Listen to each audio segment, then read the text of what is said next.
আলহামদুলিল্লাহ রাব্বিল আলামিন ওয়াসসালাতু ওয়াসসালামু আলা আশরাফিল আমবিয়া ওয়াল মুরসালিন নবিয়িনা মুহাম্মদ ওয়া আলিহি ওয়া আসহাবিহি আজমাইন আম্মা বাদ। সম্মানিত ভাই বন্ধুগণ, আল্লাহ সুবহানাহু ওয়া তাআলা বলেছেন, ফামান যুহজিহা আনিন নার।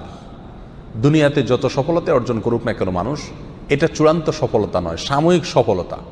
কিয়ামতের দিন যে ব্যক্তিকে জাহান্নাম থেকে দূরে সরিয়ে দেওয়া হবে, ওয়া উদখিলাল জান্নাহ, আর জান্নাতে প্রবেশ করায় দেওয়া হবে, বলা হবে যাও তোমার জান্নাতে এন্ট্রেন্সের প্রবেশের অনুমতি দেওয়া হলো, ফাকাদ ফাজ, এই ব্যক্তি সবচেয়ে সফল হয়ে গেল। এই হলো সফলতা। এই সফলতার পরে আর কোনো ব্যর্থতার গ্লানি, ব্যর্থতার কোনো আশঙ্কা তাকে তাড়া করবে না। যে ব্যক্তি একবার প্রবেশ করবে জান্নাতে, আর সেখান থেকে সেই নেয়ামত তার কাছ থেকে কখনো ছিনিয়ে নেওয়া হবে না। আল্লাহ তাআলা আমাদের সবাইকে জান্নাতের অধিবাসী হওয়ার তৌফিক দান করুন। যারা অমুসলিম, জাহান্নাম তো তাদেরই জন্য, কিন্তু মুসলমানদের মধ্যেও এরকম বহু হতভাগা, বহু কপাল পড়া মানুষ আছেন যারা তাদের কৃতকর্মের কারণে জান্নাতে যাওয়ার সৌভাগ্য থেকে বঞ্চিত হবেন, তারাও জাহান্নামে যাবেন। রাসূল আকরাম সাল্লাল্লাহু আলাইহি ওয়াসাল্লামের বিভিন্ন হাদিস থেকে সেরকম 17টি শ্রেণীর কথা আজ আমরা উল্লেখ করব। যেই 17 শ্রেণীর লোক এরা জান্নাতে ঢুকে চূড়ান্ত সফলতা এবং সার্থকতা অর্জন করবার সৌভাগ্য থেকে বঞ্চিত হবে, বরং এরা জাহান্নামে যাবে। এরপরে তাদের সেখানে শাস্তি হওয়ার পরে কোনো কালে আল্লাহ সুবহানাহু ওয়া তাআলার দয়া হলে তখন তারা জান্নাতে আসবে। তাহলে মুসলিম হয়েও যে সমস্ত লোকেরা জান্নাতে যাওয়ার সৌভাগ্য অর্জন করবে না, এই সৌভাগ্য থেকে বঞ্চিত হবে, সেই হতভাগা লোকদের ভিতরে 1 নম্বর হলেন অবৈধভাবে হারাম পথে উপার্জন করে যে ব্যক্তি দেহ গঠন করেছে, ওই দেহ জান্নাতে প্রবেশ করবে না। ওই দেহের জন্য জান্নাত হারাম, নো এন্ট্রি। সে যতই ভালো কাজ করুক না কেন, তার দেহ যদি হারাম খাদ্য দিয়ে তৈরি হয়, তাহলে সেই দেহ জান্নাতে প্রবেশ করবে না। এ বিষয়ে নবী আলাইহিস সালামের বহু হাদিস রয়েছে।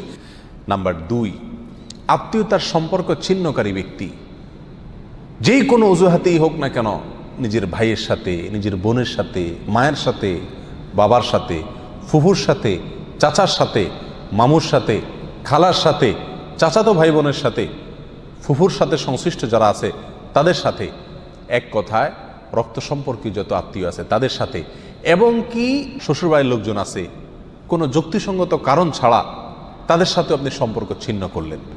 আত্মীয়র সাথে সম্পর্ক যে ব্যক্তি ছিন্ন করে, এই ব্যক্তির জন্য জান্নাতে প্রবেশের সুযোগ নাই। নবী আলাইহিস সালাম বলেছেন, লা ইয়াদখুলুল জান্নাতা কাতি'। যে ব্যক্তি আত্মীয়তার সম্পর্ককে ছিন্ন করে ফেলে, কোনো সম্পর্ক রাখে না, কথাবার্তা বন্ধ করে দেয়, উঠা বসা বন্ধ করে দেয়, এই ব্যক্তি জান্নাতে প্রবেশ করবে না। আপনার জান্নাতে যাওয়ার স্বার্থেই আপনাকে রক্ত সম্পর্কে আত্মীয়দের সাথে কি করতে হবে? সম্পর্কটাকে রক্ষা করে রাখতে হবে। তৃতীয়ত, মুসলিম হয়েও যে ব্যক্তি জান্নাতে প্রবেশ করতে পারবে না ভাই, তিনি হলেন ওই ব্যক্তি যে তার প্রতিবেশীকে কষ্ট দেয়। পাশের জমিনওয়ালার আইল ঠেলাঠেলি করে, পাশের বাড়ির লোকের ছাদের উপরে ময়লা ফেলে, জোরে সাউন্ড দিয়ে গান শুনে পাশের প্রতিবেশীর কষ্ট হয়। এক কথায় প্রতিবেশীকে যারা কষ্ট দেয়, এই লোকগুলো জান্নাতে যাবে না। এ বিষয়ে সহিহ মুসলিমের ভিতরে সুস্পষ্ট হাদিস রয়েছে, যে হাদিসের আলোকে জানা যাচ্ছে যে যে ব্যক্তি তার প্রতিবেশীকে কষ্ট দেয়, সে জান্নাতে প্রবেশ করতে পারবে না। অতএব আমার আশেপাশে যারা বসবাস করবে, প্রতিবেশী যারা থাকবেন, তাদের সাথে সম্পর্ক ভালো রাখার চেষ্টা করতে হবে। সম্পর্ক ভালো রাখতে পারেন আর না পারেন, অন্তত আপনার কোনো আচরণ দ্বারায়, আপনার কোনো কাজ দ্বারা যেন তাদের কোনো কষ্ট না হয়। নাম্বার 4, মা বাবার অবাধ্য সন্তান। যেই সন্তান তার মা বাবার ন্যায্য নির্দেশকে অমান্য করে, লঙ্ঘন করে, পাত্তা দেয় না, মানে না, এই সন্তানের জন্য জান্নাত নিষেধ। সে যত নেকামল করুক, সে যত ভালো কাজ করুক, যত নামাজ কালাম পড়ুক, কপালে দাগ ফেলায় দেখ, কোনো ফায়দা নাই, তার জান্নাতে যাওয়ার সুযোগ নাই যদি সে কি করে? মা বাবার নির্দেশকে লঙ্ঘন করে। আল্লাহ এবং তার রাসূলের নির্দেশের পরেই আল্লাহর জমিনে যদি কারণ নির্দেশ মানা জরুরি হয়, বাধ্যতামূলক হয়, তিনি হলেন কে? মা এবং বাবা। যদি তারা আল্লাহর নির্দেশের বাইরে কিছু করতে বলে, অন্যায় করতে বলে, তাহলে সেটা মানা যাবে না। অযৌক্তিক কিছু করতে বললো সেটা মানা যাবে না, কিন্তু যুক্তিসঙ্গত যত নির্দেশ করবে সেটা আপনাকে মানতে হবে। আর যদি সেটা মানা আপনার জন্য অসম্ভব হয়, আপনার সাধ্যের বাইরে কোনো কিছু নির্দেশ করে, তাহলে তো আর আপনার কিছু করার নাই। তবে কোনো অবস্থাতে ব্যবহার খারাপ করা যাবে না। মা বাবার সাথে যারা সম্পর্ক নষ্ট করে তারা জান্নাতে যেতে পারে না। মুস্তাদরাক হাকিমের বিষয়ে হাদিস রয়েছে। নাম্বার 5, মুসলমান হয়েও যারা জান্নাতে যেতে পারবে না তাদের ভিতরে 5 নম্বর ব্যক্তি হলো ভাই অশ্লীল ভাষায় কথা বলে যে, গালিগালাজ করে যে, কথায় কথায় আজে বাজে মন্তব্য করে এবং উগ্র মেজাজি, মানুষকে সবসময় দমায় রাখার চেষ্টা করে, দাবায় রাখার চেষ্টা করে, কখনো মানুষকে পাত্তা দেয় না, সাইড দেয় না, সবসময় সেই উপরে থাকার চেষ্টা করে, গোয়ার কিসিমের লোক যেটাকে বলা হয়। স্পষ্টভাবে হাদিসের ভিতরে এসছে যে এই শ্রেণীর লোক কি করবে না, জান্নাতে যাবে না। সুনান আবু দাউদ এবং অন্যান্য হাদিসের কিতাবে হাদিস রয়েছে। মুসলমান হয়েও যারা জান্নাতে যাবে না সেই লোকদের মধ্যে থেকে 6 নম্বর হলেন সেই সমস্ত শাসকেরা, সেই সমস্ত নেতারা যারা তাদের প্রজাদেরকে, যারা তাদের অধীনস্থ লোকদেরকে ধোঁকা দেয়। আজ দুনিয়ার কয়জন শাসক এর থেকে বাঁচতে পারবে সেটা আল্লাহই ভালো জানেন। বলেন একটা, করেন আরেকটা, নির্বাচনের আগে ওয়াদা করেন একটা, ধোঁকা দেন, পরে আর সেটা পালন করেন না। তো সে সমস্ত শাসকেরা যারা তাদের প্রজাদেরকে, অধীনস্থদেরকে ধোঁকা দেয় তারাও জান্নাতে প্রবেশ করতে পারবে না। এই বিষয়ে সহিহ বুখারীতে হাদিস রয়েছে। 7 নম্বর, মুসলমান হয়েও যে ব্যক্তি জান্নাতে যাবে না সে হলো অন্যের সম্পদ যে আত্মসাৎ করে। প্রথম শ্রেণীটা ছিল যে হারাম মাল ভক্ষণকারী, সেটা আল্লাহর হক নষ্ট করে হতে পারে। আর এই 7 নম্বর পয়েন্টটা হলো যে কোনো মানুষের হক আপনি নষ্ট করে টাকা কামাই করলেন, যেভাবেই হোক, সেটা ধোঁকা দিয়ে হোক, প্রতারণা করা হোক, হাওলাত নিয়ে আটকায় দিয়ে হোক, চান্সে চুরি করে হোক, অথবা চিটারি করে হোক, যেই কোনোভাবে অন্যের সম্পদ যদি আত্মসাৎ করেন গায়ের জোরে বা বুদ্ধির জোরে আর করে সেটা আপনি দখল করে ফেলেন, তো মনে রাখবেন এই ব্যক্তির জন্য জান্নাতে যাওয়ার কোনো সুযোগ নাই। নাম্বার 8, উপকার করেও যে ব্যক্তি খোঁটা দেয়, কাউকে উপকার করছে, করে কি করে, খোঁটা দেয়, এই ব্যক্তি জান্নাতে যাবে না। মদ পানকারী ব্যক্তির কথাও আছে হাদিসে সুনান নাসাইর, যে উপকার করে কাউকে খোঁটা দিলেন, উপকার করছেন, জীবনে কোনোদিন বলতে পারবে না আমি তোমার জন্য করছি, তাহলে আল্লাহর কাছ থেকে তো বিনিময় পাবেনই না, উপরন্ত শাস্তি হিসাবে জান্নাতেও আপনার প্রবেশের সুযোগ থাকবে না। সাবধান, কারোর জন্য কিছু করেছেন জীবনে, মুখের বাহির সেটা কোনোদিন করা যাবে না। আর যদি করছেন তাহলে এই উপকার করার চাইতে না করা আপনার জন্য ভালো ছিল, কারণ না করলে আপনি কোনো গুনাহগার হতেন না, কিন্তু করার কারণে, করে খোঁটা দেওয়ার কারণে আপনি জাহান্নামী হচ্ছেন, গুনাহ করছেন। আল্লাহ তাআলা আমাদেরকে হেফাজত করুন। নাম্বার 9, চগলখোর ব্যক্তি ভাই, চগলখোর যে ব্যক্তি এর কথা ওর কাছে লাগায়, ওর কথা এর কাছে লাগায়, সবার কাছে ভালো থাকার চেষ্টা করে, মুনাফিক কিসিমের লোক। এরা সমাজের সমস্ত ঝগড়া ফাসাদ লাগানোর ক্ষেত্রে মূল ভূমিকা রাখে। আল্লাহ মাফ করুন, এই চরিত্র আমাদের অনেকের ভেতরেই কম বেশ আছে। এই চগলখোর লোক জান্নাতে প্রবেশ করবে না, সহিহ মুসলিম হাদিসে রয়েছে। নাম্বার 10, অন্যের পিতাকে যে নিজের পিতা বলে পরিচয় দেয়। অনেক পালক পুত্র আছে নিজের জন্মদাতা বাবাকে বাবা হিসাবে পরিচয় দেয় না, যে লালন পালন করে তাকে বাবা হিসাবে পরিচয় দেয়। তো অন্যের পিতাকে যদি নিজের পিতা হিসাবে পরিচয় দেয় এই ব্যক্তিও জান্নাতে প্রবেশ করবে না, এবং সহিহ বুখারীতে হাদিস রয়েছে, যদিও সে কি হয়, মুসলমান হয়। নাম্বার 11, অহংকারকারী, গর্বকারী যে ব্যক্তি খুব অহংকার করে, দাম্ভিকতা দেখায়, অহমিকা দেখায়, প্রদর্শন করে, অথবা মনে মনে নিজেকে খুব বড় মনে করে, এই কপাল পড়া যত ভালো মানুষই হোক সে মুসলমান হয়েও কি করতে পারবে না, জান্নাতে যেতে পারবে না। নবী আলাইহিস সালাম বলেছেন, লা ইয়াদখুলুল জান্নাতা মান কানা ফি কলবিহি মিসকালু যাররাতিন মিন কিবর, যার অন্তরে বিন্দু পরিমাণে, সরিষার দানা পরিমাণে বা অনুপরিমাণে অহংকার আছে, এই ব্যক্তি জান্নাতে প্রবেশ করবে না। বিনয়ী মানুষেরা জান্নাতে যাবে, বিনয়ী যারা নিজেকে ছোট মনে করে, সবসময় অন্যকে বড় মনে করে, নিজের দোষের কথা আগে দেখে, নরম থাকে, অহংকার করে না, এই লোকগুলো জান্নাতি। আর যারা অহংকার করে এই লোকগুলো জাহান্নামী। আল্লাহ তাআলা আমাদেরকে হেফাজত রাখুন। 12 নম্বর, যে ব্যক্তি মুসলিম হয়েও জান্নাতে যাবে না, জান্নাতে যাওয়ার সুযোগ থেকে বঞ্চিত হবে, আর সে ব্যক্তি হলো ওই ব্যক্তি যে ব্যক্তি রাসূলুল্লাহ সাল্লাল্লাহু আলাইহি সাল্লামের নাফরমান। রাসূলুল্লাহ সাল্লাল্লাহু আলাইহি সাল্লামের নির্দেশ জানার পরেও সেটাকে কি করে না, কেয়ার করে না। বাপদাদার নির্দেশকে অগ্রাধিকার দেয়, 14 গোষ্ঠী কী করে আসছে সেটাকে অগ্রাধিকার দেয়, পীর সাহেব কী বলছেন সেটাকে অগ্রাধিকার দেয়, যদি রাসূল সাল্লাল্লাহু আলাইহি সাল্লামের কথার বিপরীত হয়, এরকম যদি হয় তাহলে সেই ব্যক্তি জান্নাতে প্রবেশ করবে না। নবী আলাইহিস সালাম বলেছেন, কুল্লু উম্মতি ইয়াদখুলুনাল জান্নাতা ইল্লা মান আবা, আমার উম্মতের প্রত্যেক সদস্য সবাই জান্নাতে যাবে, শুধু যে অস্বীকার করলো সে জান্নাতে যেতে পারবে না। সাহাবা ইকরাম প্রশ্ন করলেন, ওয়ামাই আবা ইয়া রাসূলুল্লাহ, হে আল্লাহর রাসূল অস্বীকার করছে কে? তিনি বলেছেন, মান আতাআনি দাখালাল জান্নাহ ওমান আসানি ফাকাদ আবা, যে ব্যক্তি আমার হুকুমকে আমার নির্দেশকে মান্য করেছে মেনে চলেছে সে জান্নাতে যাবে, আর যে আমার নির্দেশকে মান্য করে নাই সে অস্বীকার করলো, আর যে অস্বীকার করলো সে জাহান্নামে যাবে, সে জান্নাতে যাবে না। নাম্বার 13, মুসলিম হয়েও যে ব্যক্তি জান্নাতে যাবে না সে ব্যক্তি হলো ওই মহিলা, যে মহিলা অকারণে স্বামীর কাছ থেকে তালাক চায় কথায় কথায়। আমাদের মা বোনদের ভিতরে অনেকের ভেতরে এই চরিত্র আছে, এই দোষ আছে, কথায় কথায় স্বামীর কাছ থেকে তালাক চায়। এর আগে এক আলোচনায় বলেছিলাম ইবলিস শয়তানের কাছে সবচেয়ে প্রিয় কাজ, যেই কাজে ইবলিস শয়তান সবচেয়ে বেশি খুশি হয় সেটা হলো একটি দাম্পত্য জীবনে যখন বিচ্ছিন্নতা এসে যায়, স্বামী স্ত্রীর ভিতরে যখন বিচ্ছেদ ঘটে যায় তখন শয়তান সবচেয়ে বেশি খুশি হয়। একজন মানুষ হত্যা করলে, একজন মানুষ মদ পান করলে, একজন মানুষ চুরি করলেও শয়তান এত খুশি হয় না যত খুশি হয় পারিবারিক জীবনে বিচ্ছিন্নতা ঘটে গেলে।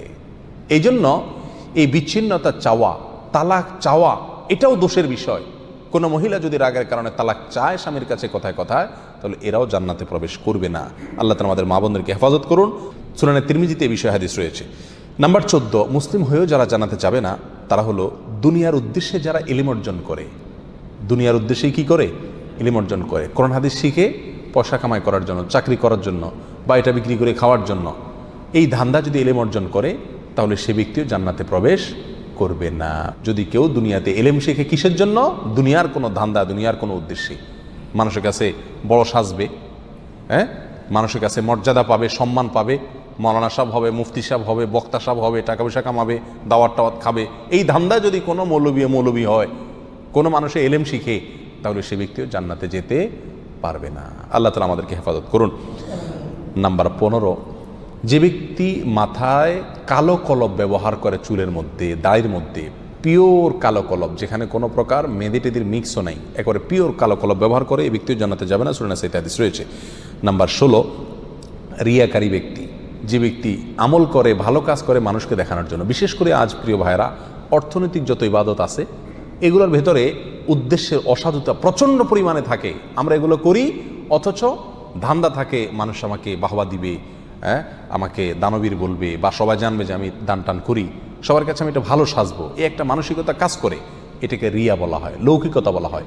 আপনি কোনো নেকামল, কোনো ভালো কাজ, সেটা অর্থনৈতিক হোক আর শারীরিক ভালো কাজ হোক, এটা করে যদি মানুষকে দেখানোর উদ্দেশ্যে করে থাকেন তাহলে সেই আমলটি নেকামল হয়ে আপনার জন্য জান্নাতে যাওয়ার কারণ হওয়া তো দূরের কথা, এটি বরং আপনাকে জাহান্নামে নিয়ে যাবে। এটা শিরকে আসগর।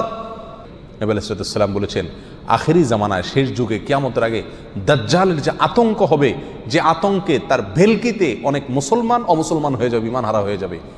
সে আল্লাহ দাবি করবে এবং অনেক কুদরত দেখাবে তার, দেখে অনেকে ভেলকিতে পড়ে যাবে। সেই সময়ে তোমাদের জন্য ঈমানের উপরে টিকে থাকা যত কঠিন হবে, সেই সিচুয়েশনে তোমরা যে বিপদে পড়বে সেটাকে আমি যতটা ভয় পাই, তার চাইতে বেশি ভয় পাই তোমাদের জন্য এই শিরকে আসগরকে। অর্থাৎ এমন এক সময় আসবে যখন যত আমল করবে মানুষ সবগুলোই মানুষকে দেখানোর জন্য করবে, আল্লাহকে খুশি করার জন্য কোনো আমল খুঁজে পাওয়া কঠিন হয়ে যাবে।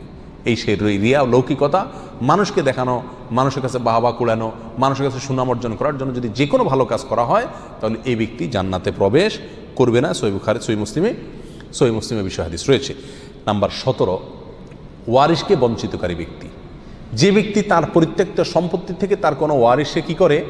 মাহরুম করে, এই ব্যক্তি জান্নাতে যাবে না। সূরা ইবনে মাজাতে এই বিষয় হাদিস রয়েছে। সম্মানিত ভাইয়েরা, কোনো ওয়ারিশ, আপনার কোনো সন্তান, আপনার কোনো ওয়ারিশ, সে যদি অন্যায় করে, আপনাকে শরীয়ত অধিকার দেয় নাই এটা বলে যাওয়ার যে আমি মরার পরে তাকে আমার কোনো সম্পত্তির ভাগ দিবা না। বহু মা বাপ এই কাজটি করেন, অনেক অভিভাবকরা এই কাজটি করেন, বলে যান মৃত্যুর আগে আমি মারা যাওয়ার পরে সে আমার লাশের কাছে আসবে না, আমার জানাজা পড়তে আসবে না, সে এগুলোর চেয়ে বড় কথা হলো সে আমার সম্পত্তিতে কোনো ভাগ পাবে না, সেজন্য ভিটাতে না আসে। মনে রাখতে হবে, আপনার ঘরে জন্ম নেওয়ার কারণেই আল্লাহ সুবহানাহু ওয়া তাআলা অধিকার দিয়েছেন আপনার সম্পত্তিতে তার হক আপনার মৃত্যুর পরে সে পাবে। সে যদি মন্দ হয় তার হিসাব আল্লাহ নেবেন, কিন্তু আপনি তাকে পরিত্যক্ত সম্পত্তি থেকে বঞ্চিত করার অধিকার আপনাকে ইসলাম দেয় নাই। কোনো সন্তানকে তেজ্য পুত্র করা এই জন্য শরীয়তের কাছে গ্রাহ্য বিষয় নয়। প্রচলিত আইনে হতে পারে তেজ্য পুত্র, আমি জানি না, কিন্তু ইসলামের দৃষ্টিতে তেজ্য পুত্র করার কোনো সুযোগ নাই। হ্যাঁ, অমুসলিম হলে সে সম্পত্তি পাবে না, সেটা ভিন্ন বিষয়, কিন্তু যতক্ষণ পর্যন্ত মুসলিম থাকবে ততক্ষণ পর্যন্ত পরিত্যক্ত সম্পত্তি কী করা যাবে না, বঞ্চিত করা যাবে না। যদি কেউ করে তাহলে সে কী হবে না, জান্নাতে প্রবেশ করতে পারবে না। এই 17 শ্রেণীর লোক, এরা মুসলিম হয়েও কি করতে পারবে না ভাই, জান্নাতে যেতে পারবে না। এর ভিতরে বেনামাজি, তার কথা তো বলাই বাহুল্য, কারণ ইচ্ছাকৃত নামাজ যদি ত্যাগ করে সব সময়, তাহলে তো ওলামা একরামের অনেকের মতো সে মুসলমানই না। আমরা এখানে বলেছি যে মুসলমান 5 ওয়াক্ত নামাজ কালাম পড়ে এরপরেও জাহান্নামে যাবে যারা, তারা হলো 17 শ্রেণীর লোক। আমরা এক নজরে আবারও বলে দিচ্ছি, হারাম খাদ্য যে গ্রহণ করে, 1, 2 আত্মীয়তার সম্পর্ক ছিন্ন করে যে, নাম্বার 3 প্রতিবেশীকে যে কষ্ট দেয়, নাম্বার 4 মা বাবার অবাধ্য সন্তান, মা বাবার কথা শোনে না সে, নাম্বার 5 উগ্র মেজাজি, তেড়া, গোয়ার, সবাইকে দমায় রাখে, এই টাইপের লোক। নাম্বার 6 অধীনস্থদেরকে, প্রজাদেরকে, যে সমস্ত শাসকেরা, যে সমস্ত রাজারা, যে সমস্ত রাষ্ট্রপ্রধানেরা, সরকার প্রধানেরা বা যে যে লেভেলে আছে সে তার প্রজাদেরকে ধোঁকা দেয় যে তারা। নাম্বার 7 অন্যের সম্পদকে অন্যায়ভাবে আত্মসাৎকারী ব্যক্তি। নাম্বার 8 উপকার করে কারোর খোঁটা দেয় যে ব্যক্তি, সে জান্নাতে যাবে না। নাম্বার 9 চগলখোর ব্যক্তি জান্নাতে যাবে না, মানুষের পিছনে কথা লাগায় বেড়ায় একজনের আরেকজনের কাছে। নাম্বার 10 অন্যকে নিজের পিতা হিসাবে, নিজের বাবাকে না বলে পরিচয় না দিয়ে অন্যকে নিজের বাবা হিসাবে, পিতা হিসাবে পরিচয় দেয় যে ব্যক্তি, সে। নাম্বার 11 গর্ব এবং অহংকার করে যে ব্যক্তি, যার মনের ভিতরে অহংকার আছে, সেই জান্নাতে প্রবেশ করবে না। নাম্বার 12 রাসূলুল্লাহ সাল্লাল্লাহু আলাইহি সাল্লামকে যে ব্যক্তি ফলো করে না, তার নির্দেশকে মান্য করে না, সেই ব্যক্তি। নাম্বার 13 অকারণে তালাক কামনা করে, তালাক চায় যে মহিলা, সেই মহিলা। নাম্বার 14 দুনিয়াবী উদ্দেশ্যে যারা এলেম শিখে, কোরআন হাদিস শিখে, এলেম অর্জন করে, আলেম হয় দুনিয়াবী উদ্দেশ্যে, দুনিয়ার কোনো ধান্দায়, আল্লাহকে খুশি করা ছাড়া অন্য কোনো ধান্দায়, তারা। নাম্বার 15 চুলে বা দাড়িতে কোনো জায়গায় কালো কলব, পিওর কালো কলব ব্যবহার করে যারা, তারা। এবং নাম্বার 16 যে কোনো ভালো কাজ করে সেখানে মানুষকে দেখানো, এটা ফলাও করা, প্রচার করা, এই উদ্দেশ্য থাকে যাদের, তারা। নাম্বার 17 ওয়ারিশকে বঞ্চিত করে তার হক থেকে, এরকম অভিভাবক। এই শ্রেণীর লোকেরা মুসলমান হয়েও জান্নাতি হতে পারবে না। আল্লাহ তাআলা আমাদের সবাইকে এই দুর্ভাগাদের তালিকা থেকে আমাদের নামগুলোকে বের করে আনার তৌফিক দান করুন। চেষ্টা করব এই 17 শ্রেণীর কোনোটিতে যাতে আমার নাম না থাকে, এটাকে টাঙায় রাখবো, ঝুলায় রাখবো লিস্টটাকে, এবং আমার ভেতরের কোনো পয়েন্ট আছে কিনা সেটা দেখে যাচাই করে সেখান থেকে নিজেকে বের করে আনবো ইনশাআল্লাহ। এরপরে আল্লাহ সুবহানাহু ওয়া তাআলার কাছে জান্নাত চাইতে পারবো, আশা করতে পারবো জোরালোভাবে। আল্লাহ সুবহানাহু ওয়া তাআলা আমাদের সবাইকে আখিরাতে কিয়ামতের দিন একেবারে ফার্স্ট চান্সে, প্রথম চান্সেই জান্নাত যেন আমরা লাভ করতে পারি, জাহান্নাম থেকে মুক্তি নসিব যেন হয়, সেই তৌফিক দান করুন। জাযাকুমুল্লাহ ওয়া আখিরু দাওয়ানা আলহামদুলিল্লাহি রাব্বিল আলামিন।